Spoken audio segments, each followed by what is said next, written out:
Pero para lang alam mo, break kami ni Vince ngayon. Wala na, lumabas siya sa... Nakalive pa naman ako.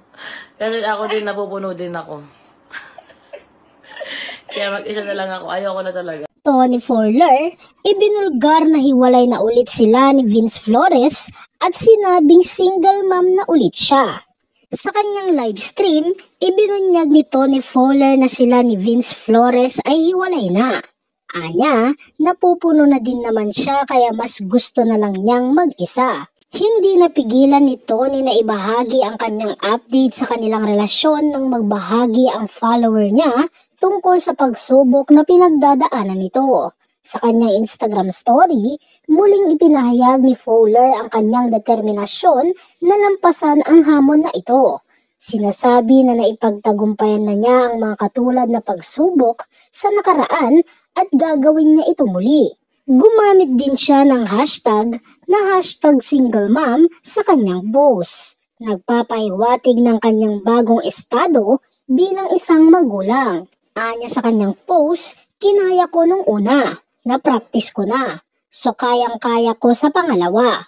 Back to hashtag single mom. Dahil sa ibinahaging ito ni Tony, marami sa kanilang taga-suporta ang nalungkot ngunit umaasa pa rin na magkakabalikan at magkakaayos ang dalawa, lalo at ipinagbubuntis ni Tony ang kanilang anak. Samantala, ibinahagi nga ni Vince Flores ang pagkakaroon nila ng matinding away at tampuhan ni Tony Fowler.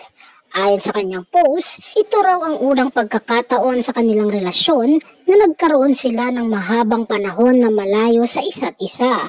Sinabi ni Vince na hindi niya hahayahang maghiwalay sila. Pinunto rin niya na ang pagbubuntis ni Tony ang nagdulot ng malalim na emosyon na nagtulak sa huli na mag-post ng mga saloobin.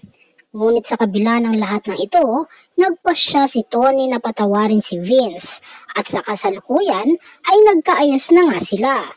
Sa kanyang mensahe, ipinahayag ni Vince ang kanyang pagmamahal kay Tony Fowler at pasasalamat sa lahat ng pamilya at kaibigan na nag-alala at nagbigay ng suporta sa kanilang relasyon. Narito nga ang kanyang buong post. This is not for content.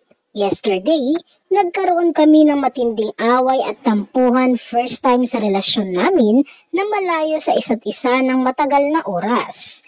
Pero hindi ko hahayaan na maghiwalay kami. Dahil sa pagbubuntis ni Jowa, sobrang nadala siya ng emosyon kaya nakapag-post siya ng kung ano-ano.